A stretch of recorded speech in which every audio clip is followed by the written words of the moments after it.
Bonjour tout le monde, c'est Laetitia. Bienvenue sur mon podcast Tricot Petit Mérinos. Euh, Bienvenue à toutes les nouvelles. Merci aux personnes qui continuent de venir me voir et me laisser des commentaires. Pour les personnes qui ne me connaissent pas, je suis une tricoteuse du sud de la Seine-et-Marne, plus précisément à Fontainebleau. Et sur cette chaîne, je viens vous parler de mes projets finis, de mes en cours, de mes futurs projets et aussi de mes achats laineux. Ça fait un mois que je ne suis pas venue vous voir. Je vous avoue que je suis un peu occupée en ce moment parce que j'ai repris une activité professionnelle et qui me prend quand même pas mal d'énergie. Et quand je rentre le soir, je suis plutôt très fatiguée pour l'instant. Bon, c'est le temps que ça se mette en place, mais en plus parfois j'ai des réunions le soir et du coup, ben voilà, je rentre, il est 22 heures. Euh, donc le soir, j'ai quand même moins envie de tricoter et j'ai envie surtout de tricoter des projets très simple. Du jersey au kilomètre, ça me va très bien. J'ai pas envie de réfléchir, j'ai envie de faire des choses qui me détendent, que qui me laissent, voilà, totale détente, et malgré tout, j'ai quand même 2 projets terminés à vous présenter. Alors le premier dont je veux vous parler, c'est My Lace Top de Victoria Snellman, dont je vous ai déjà parlé au mois d'août et qui m'a causé quelques soucis. Donc ce petit top est tricoté en Sandnes Garn Thin Line, qui est un mélange de lin et viscose, et qui est tricoté en double, en aiguille numéro 5. Et donc c'est donc le fil qui est préconisé pour ce modèle. Alors malgré tout, bien que j'ai utilisé le fil préconisé par la designeuse et que j'ai obtenu le même échantillon en aiguille 4,5 au lieu des aiguilles numéro 5, ce top est, enfin, clairement est trop grand, il y a quelque chose qui ne va pas. Alors, dans un premier temps, je ne sais pas ce qui m'avait pris, hein, je vous en avais parlé. Je pensais qu'il allait être trop petit, parce que c'est vrai que quand je l'ai tricoté, il paraissait très étroit. Mais ce que j'avais pas prévu, c'est que ce fil se détend énormément au lavage. Mais alors, quand je dis enfin, énormément, enfin, ça prend genre 10 centimètres en largeur, en longueur. Enfin, c'est juste énorme. Donc, sur le modèle, c'est vrai que pour chaque taille, elle prévoit une aisance négative. Et moi, évidemment, je me suis dit, oh, ben non, enfin, ça va pas rentrer, il faut que je fasse plus grand que ma taille. Normalement, je fais une taille M. Et je pensais que j'allais jamais rentrer dans le top. Mais si elle vous dit de faire une aisance négative, enfin voilà, elle a réfléchi à son modèle et c'est pas pour rien. Si elle vous dit qu'il faut une aisance négative, c'est que voilà, c'est que ça va s'élargir, c'est que ça a été étudié pour. Et moi, évidemment, hein, bille en tête, qu'est-ce que je fais? Eh ben non, c'est trop petit, ça n'ira pas. Et hop, à partir de là, qu'est-ce que je fais? Je fais des augmentations, en pensant que ça n'allait jamais rentrer, ma poitrine. Mauvaise idée. Quand j'ai lavé le top, enfin, non, enfin, je l'avais même pas lavé. Enfin, j'ai bien vu que ça n'allait pas, ça n'irait pas. Bon, malgré tout, je me suis dit, allez, on va le terminer et puis on va voir ce que ça donne. Effectivement, catastrophe au blocage, au lavage, c'est devenu une serpillière. Ça n'allait pas du tout. Bon, alors, en plus, alors les bretelles, bien trop longues, mais alors j'ai des bretelles mais qui arrivaient jusque-là. Donc, au final, le problème, c'était pas tellement la largeur, il est trop large, mais c'était aussi les bretelles. Je vais vous essayer de vous insérer une photo pour vous montrer l'ampleur de la catastrophe. Alors, donc, il a fallu que je retricote, j'ai pas tout détricoté, hein, que je retricote à partir de là. que je refasse. Donc j'ai refait les bretelles qui étaient beaucoup trop longues. Je les ai raccourcies de une demi-torsade parce que vous voyez que là, au niveau du col, et c'est ce que j'aimais bien sur ce modèle, le col, l'encolure est bordée de torsades. Les torsades que vous avez le long du corps, à un moment donné, vous allez les séparer au niveau du V de l'encolure et vous allez les continuer tout le long. Bon, donc j'ai commencé par raccourcir d'une demi-torsade, mais ça n'allait toujours pas. Donc du coup, je me suis dit: «Allez, je vais essayer de faire un I-cord». Comme le pull Silverleaf de Longue avec Anna, donc j'ai repris les instructions et je me suis dit: «Je vais faire un I-cord pour essayer de resserrer tout ça». Bah, ça n'allait toujours pas parce qu'en fait, ça faisait un espèce de gros boudin. C'était vraiment, vraiment pas beau et du coup, j'ai enlevé. Ensuite, je me suis dit que j'allais faire une bordure au crochet. Alors déjà, je suis pas la pro du crochet, mais bon, j'ai fait une chaînette au crochet. Le souci, c'est que bah, du coup, bah, pour le coup, ça a bien resserré, hein, ça a marché, même si j'ai fait ma chaînette assez loose, ça a quand même resserré.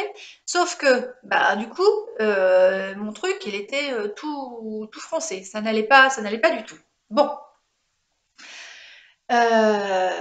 donc j'ai encore démonté les bretelles de ce petit top et je les ai donc raccourcies d'encore une torsade. Donc en tout, chaque bretelle a été raccourcie d'une torsade et demie. Et vous voyez que bah, finalement, c'est encore, c'est quand même encore bien large, hein. Normalement, ça ne devrait plus trop bouger parce que il a été lavé, bloqué, mais voilà, j'ai dû raccourcir d'une torsade et demie. Du coup, bah, le fait que j'ai dû raccourcir d'une torsade et demie, ça fait que ma bretelle, elle est plus large puisque normalement, au niveau des diminutions, je devais finir à 8 mailles. Et là, le fait de l'avoir raccourci, je suis à 15 mailles. Bon, au final, c'est pas un problème, je trouve, parce que je peux cacher la bretelle de mon soutien-gorge. Alors même si c'est un top que je vais porter l'été, vous voyez comme c'est très transparent, enfin c'est pas quelque chose que je vais mettre pour aller au travail, c'est plutôt quelque chose que j'avais prévu pour aller en vacances avec un petit short, des choses comme ça, mais malgré tout, enfin, j'ai pas forcément envie qu'on voit mon soutien-gorge. Et là, comme vous pouvez voir, malgré le fait que bah, j'ai raccourci et que j'ai réduit en largeur, et bien quand même, on voit un petit peu le soutien-gorge ici, et bon, là, du coup, c'est bien. Donc, sincèrement, je ne sais pas comment ont fait les personnes qui ont réalisé ce top dans le fil préconisé. J'ai bien relu les instructions, je n'ai pas fait d'erreur, donc je comprends pas, en suivant les instructions, comment on fait pour avoir des dessous de bras qui ne tombent pas ici avec des bretelles aussi longues. Voilà, enfin, c'est donc au final, ça va, globalement, je suis finalement assez contente et je le porterai, mais voilà, il y a quelque chose que est-ce que c'est par rapport, à la taille? Je pense que peut-être que ce top a été, prévu dans une taille, XS, par exemple, qui fait que, il faut beaucoup moins de diminution pour obtenir les 8 mailles restantes.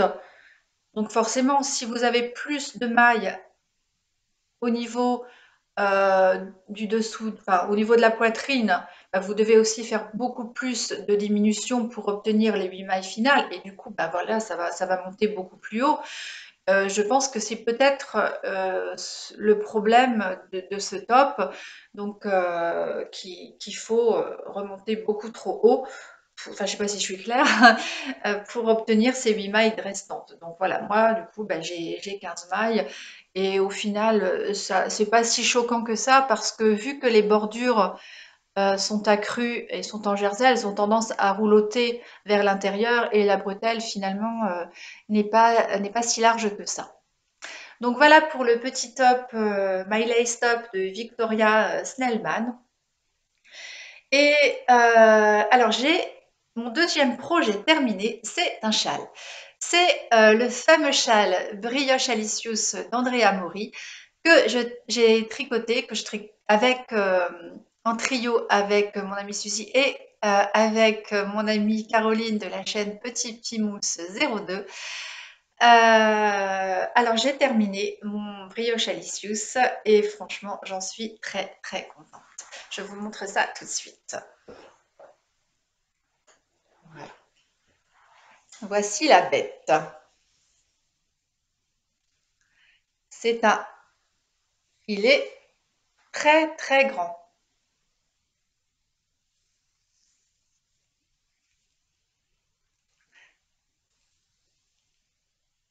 Voilà. Ça, c'est censé être l'endroit du châle et l'envers du châle.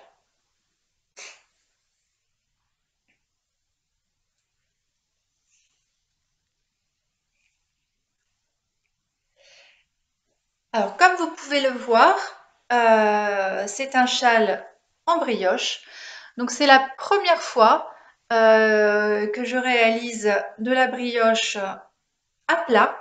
J'ai déjà testé il y a quelques mois un pull pour Sari Nordlund, dont je ne me rappelle plus le nom.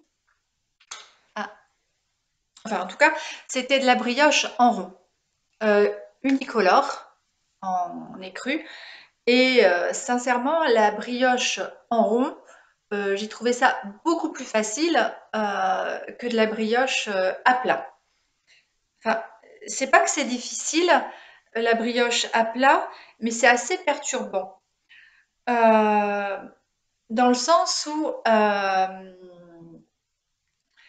chaque rang, euh, enfin, chaque maille de brioche a, a deux mailles. Euh, mais quand vous tricotez en rond, enfin, chaque maille doit être tricotée deux fois. Voilà, chaque maille doit être tricotée deux fois dans la brioche. Donc, quand vous tricotez en rond, vous la tricotez une première fois sur le premier tour et vous la tricotez une deuxième fois sur le deuxième tour. Sauf que dans la brioche à plat, ben, vous ne pouvez pas faire d'aller-retour. Et c'est ça qui est perturbant. Et au début, alors c'est facile, mais quand on n'a jamais fait ça, au départ, c'est assez perturbant. Parce que donc vous commencez à tricoter un rang dans la couleur écrue. Donc, votre fil de marron reste ici. Donc, au lieu de faire un aller-retour de l'autre côté, vous allez revenir ici et retricoter le même rang pour, avec le fil marron. Donc, vous tricotez une première fois un rang avec la couleur écrue et par un système de coulisses, vous faites glisser les mailles sur votre aiguille circulaire, vous revenez au début du rang et vous reprenez le fil de la deuxième couleur, la couleur contrastance le marron, pour retricoter le même rang. Et ça, je trouve ça perturbant au départ, voilà, de revenir au début du même rang et pas faire d'aller-retour. Et ça, enfin, il m'a fallu quand même quelques essais pour arriver à comprendre le principe. Après, une fois qu'on a compris, euh, au final, c'est super facile. Ce qui est un petit peu embêtant, c'est quand on fait des erreurs, c'est pour rattraper ces erreurs, démonter, enfin, franchement, enfin, c'est pas évident de rattraper une erreur en brioche, je trouve, parce que quand on démonte, enfin, au départ, j'ai fait quand même quelques erreurs et à chaque fois, j'ai dû démonter toute la section de brioche. Ça m'est arrivé deux, trois fois, parce que je ne savais pas comment m'y prendre pour réparer une erreur dans la brioche bicolore. Euh, Après, bon, bah, surtout au niveau des augmentations. Après, bon, j'avais déjà fait des réparations de brioche dans le premier pull que j'avais fait pour Sari Nordlund. Donc, au bout d'un moment, quand on a compris le principe, c'est assez facile de démonter sur un seul, une seule maille et de réparer ses erreurs. Mais voilà, ça prend un petit peu de temps à trouver voilà, ça prend un petit peu de temps à trouver ses marques, ça prend un petit peu de temps à comprendre le principe et puis après ça va tout seul parce que comme je vous disais, le soir en ce moment j'ai besoin de tricoter des projets qui sont faciles, qui sont pas prises de tête. Donc je vous avoue qu'au départ, la première section de brioche, enfin devant la télé, non c'était pas possible, hein. Après oui, donc puisqu'on alterne une section de brioche bicolore et une section de point mousse. Donc évidemment, la section de point mousse, elle est, c'est très reposant à faire. J'ai pas, et une fois qu'on a compris le principe de la brioche bicolore, au final, c'est aussi simple à faire que le jersey, hein. Donc très grand châle, qui a une forme idéale, je trouve, parce qu'il est un petit peu comme une écharpe et du coup, on peut l'enrouler, faire plusieurs tours autour du cou. Et voilà, je trouve que personnellement, c'est la, la forme de châle idéale et je l'adore, j'en suis très contente et je pense qu'il va s'accorder à merveille avec mes manteaux d'hiver. Et maintenant, si je dois refaire des châles, de préférence, j'aimerais qu'ils aient cette forme parce que je trouve que c'est vraiment l'idéal. Voilà. Et en plus, alors, il est super doux. Donc, ce châle, je l'ai tricoté pour la laine écrue, je l'ai tricoté avec de la mérino et soie naturelle, non teinte, de chez Lily Neige. Et pour les coloris contrastants, c'est de la laine Yakuza de Eline Hélène, un mélange mérino, yak et soie. Je vous mettrai les couleurs plus précisément dans la barre d'infos parce que je ne les ai plus en tête. Mais j'ai adoré tricoter ce mélange de Hélène Hélène. Les couleurs, je les trouve magnifiques. Ce sont deux marrons différents. Un marron un peu plus grisé ici et là un marron qui tire vers le jaune. Et donc je n'ai utilisé que trois couleurs sur ce châle. Normalement, il y a trois couleurs contrastantes, j'en ai utilisé uniquement deux. Parce que la troisième, au final, c'était pas, je trouvais que ça ne ressortait pas, c'était pas très joli. Donc, j'ai utilisé uniquement deux couleurs contrastantes. Au départ, j'avais un petit peu peur pour la mérino soie parce que je la trouvais très irrégulière, un peu raide. Donc je pense que c'est la soie qui fait ça, mais j'avais pas de problème avec le Merino Yak. Et au final, quand vous bloquez le châle, enfin, quand vous lavez le châle, enfin, et que vous le faites sécher, les irrégularités s'aplanissent beaucoup. Donc au final, c'est très très très joli. J'ai utilisé donc 2 écheveaux de Lily Neige. Il m'en reste à peu près 30 grammes sur 2 écheveaux de 100 grammes de 366 mètres. Et j'ai utilisé assez peu pour le coloris du milieu. J'en ai utilisé à peu près 30 grammes. Et pour les 2 autres coloris, j'en ai utilisé à peu près, enfin l'autre coloris marron-jaune, j'en ai utilisé à peu près 50 grammes, hein. Donc, si vous voulez tricoter ce châle avec une seule couleur contrastante, c'est possible parce qu'un écheveau de 100 grammes de 366 mètres, donc c'est, à mon avis, c'est largement suffisant, hein. Alors, quoi d'autre à propos de ce châle? Donc, Andrea Mori vous dit que il ne faut pas bloquer votre ouvrage agressivement parce que la brioche a tendance à se détendre énormément. Donc, du coup, c'est ce que j'ai fait. J'ai uniquement fait sécher cet ouvrage à plat et effectivement, bah, comme vous pouvez le voir, la brioche s'est considérablement détendue. Donc super projet. J'ai adoré faire ce châle. Caroline de Petit Pimousse 02 le fait avec de la fée fil gris foncé. Enfin, le coloris El Gayet, je ne sais plus. Et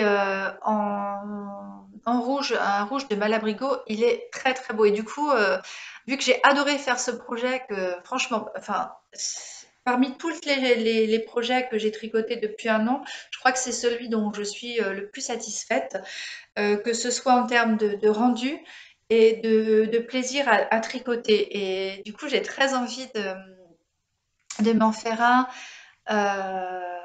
dans un coloris foncé comme Caroline. Je pense à un gris foncé et une autre couleur contrastante. Du coup, ça me fait très envie. En tout cas, une couleur foncée, j'ai pas, je pense que j'en referai un jour parce que vraiment, enfin, allez-y, si vous vous lancez dans la brioche, c'est un modèle super chouette. Alors, c'est marqué sur le patron que vraiment c'est un modèle adapté à celles qui débutent en brioche, et c'est vrai quoi. Même si au début c'est un peu perturbant parce que c'est quelque chose qu'on n'a pas l'habitude de faire, euh, enfin allez-y, c'est super modèle, top, j'ai adoré. Voilà, voilà. Donc ça c'était pour les 2 projets terminés. Ensuite, j'ai 3 projets en cours. Alors un projet, ben, que je ne tricote assez peu. Alors, il y a quelques mois, j'avais tricoté la première chaussette euh, de Flocon de laine, la designeuse Flocon de laine, qui est le modèle euh, c'est feuillet d'automne.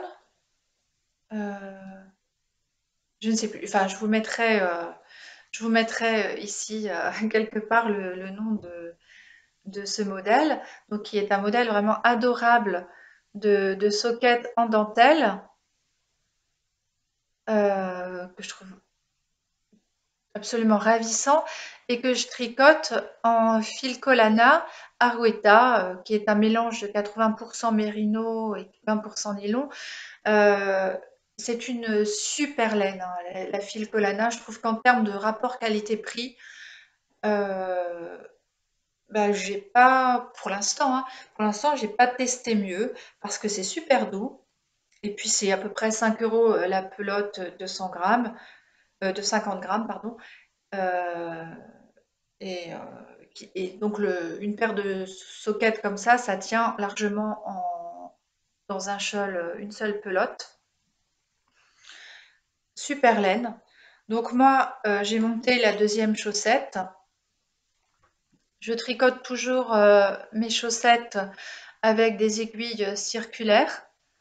Là, ce sont des Knit Picks en aiguille circulaire, donc avec la méthode du Magic Loop.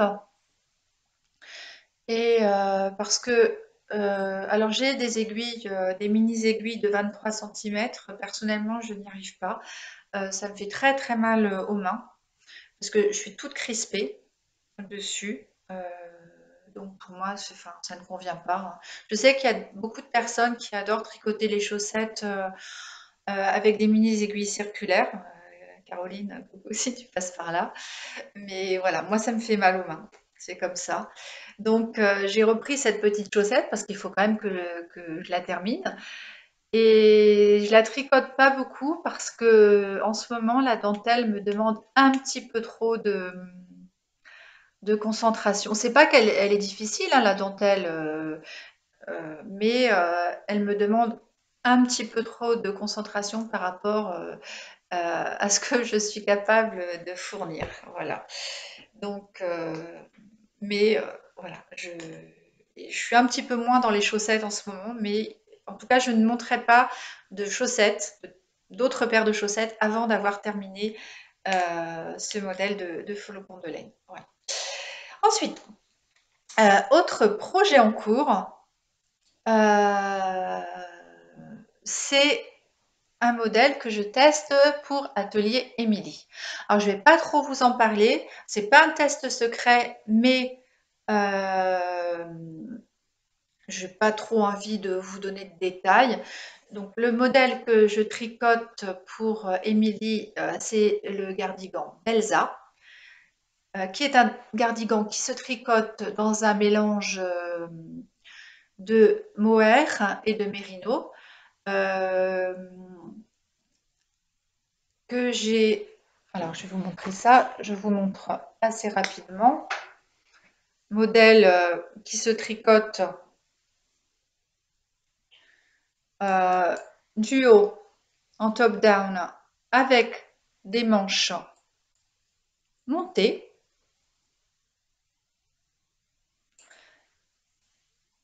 Super modèle que je tricote en Knitting for Olive dans le coloris Pearl Grey, donc du mérino, pur mérino de Knitting for Olive. J'avais déjà tricoté le Silver Leaf de Longue avec Anna dans le même mélange et j'ai beaucoup aimé tricoter ce fil. Donc ça c'est le coloris donc pur mérino Pearl Grey et pareil le mohair de Knitting for Olive que je tricote dans le coloris Pearl Grey. Et ce mohair, pour être honnête, il y a des moments où ça va me piquer légèrement et d'autres pas, mais quand même globalement je le trouve plutôt doux. Et comme c'est un gilet, c'est quelque chose qui se porte au-dessus d'une chemise ou d'un t-shirt, ça va. Donc je crois que le modèle d'origine se tricote avec de la... Enfin, je ne vais pas vous dire de bêtises. Je crois que c'est de la yarneline, je crois. Mais le souci, c'est que comme bon, je tricote un peu moins en ce moment et que quand même, vu que c'est un test, il y a un délai à respecter, j'avais pas envie de commander la laine de teinturière et s'il faut attendre un mois pour l'avoir, bah, ça réduit considérablement le délai qui reste pour tricoter le modèle. C'est pour ça aussi donc, que j'ai choisi de la Knitting for Olive dans un coloris qui, je trouve, s'associe parfaitement avec un grand nombre de tenues. Coloris très neutre, hein, le genre de coloris que je porte assez facilement. Donc, je vous en reparlerai un petit peu plus tard. Voilà, je ne vais pas m'étendre davantage sur ce projet. Et puis, dernier projet en cours. Mais alors là, c'est absolument ridicule. J'ai commencé l'écharpe. Il y a un cal qui a été lancé par Lou Demoiselle pour le châle vague à lame, que j'ai trouvé plutôt très sympa, qui normalement se tricote dans des laines de lait chevaux solidaires que je n'ai pas. Donc dans un mélange de mérino yak soie, je crois, et en suri. Alors, je n'en ai pas, mais j'ai trouvé le châle très sympa et j'ai décidé de le tricoter avec un mélange, alors, du pur mérino, de la baby mérino en coloris gris très foncé, la baby mérino de, je crois que c'est Lang. Ah, j'ai un trou de mémoire. Oui, je crois. J'ai enlevé l'étiquette, mince. Je crois que c'est Lang, enfin c'est le baby mérino, gris très foncé. Pour moi, ça va très bien. Et j'ai trouvé, pour les personnes que ça intéresserait, je sais que la truffula, elle a quand même un certain coût. Tout le monde n'a pas forcément les moyens d'investir dans de la truffula. Et je suis allée à Paris, chez Lil Weasel, et j'ai trouvé cette laine de Rico Design qui s'appelle la Fashion Luxury, qui en termes de métrage et de poids correspond exactement à la truffula, c'est-à-dire 50 grammes pour 130 mètres. Donc c'est une laine qui est composée de 74% d'alpaga, 22% de laine et 4% de nylon. Alors théoriquement, ça se tricote en aiguille numéro 6 et ce serait une laine bulky. Mais étant donné que, voilà, même métrage, même poids, je pense que ça peut fonctionner. Alors, pour l'instant, je ne peux pas trop vous dire parce que, vu la vitesse à laquelle je tricote, en fait, vous allez voir, hein, c'est absolument ridicule. Mon début de, c'est mon début de châle. Donc, en fait, ma participation au cale est absolument ridicule, hein. Mais je trouve que le modèle est sympa. Je trouve que les couleurs, l'association de couleurs, ben, c'est très facile à porter avec des vêtements d'hiver. Ben, je vous dirai la prochaine fois si oui ou non cette association de Merino et de Rico Fashion, de Rico Design a fonctionné. Voilà, voilà pour mon petit update tricot. Et c'est une vidéo pas très longue aujourd'hui. J'ai pas beaucoup de temps pour filmer, mais quand même, je tenais à vous faire, vous donner des petites nouvelles. Et ah si, j'ai oublié de vous parler de quelque chose.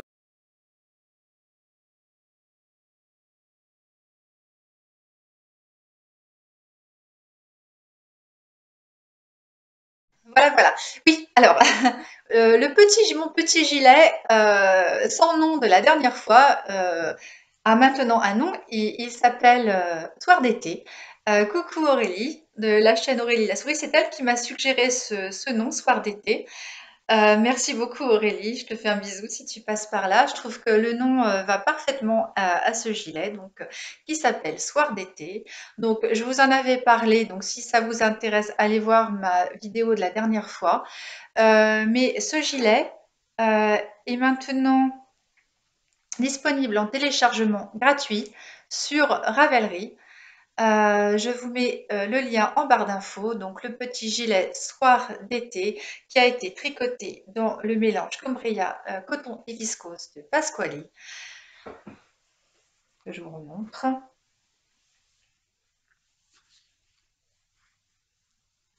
Voilà. Donc si ce gilet vous intéresse, n'hésitez pas à aller checker sur Ravelry. Le modèle est disponible en téléchargement. Voilà, c'était tout pour aujourd'hui. À bientôt, bye!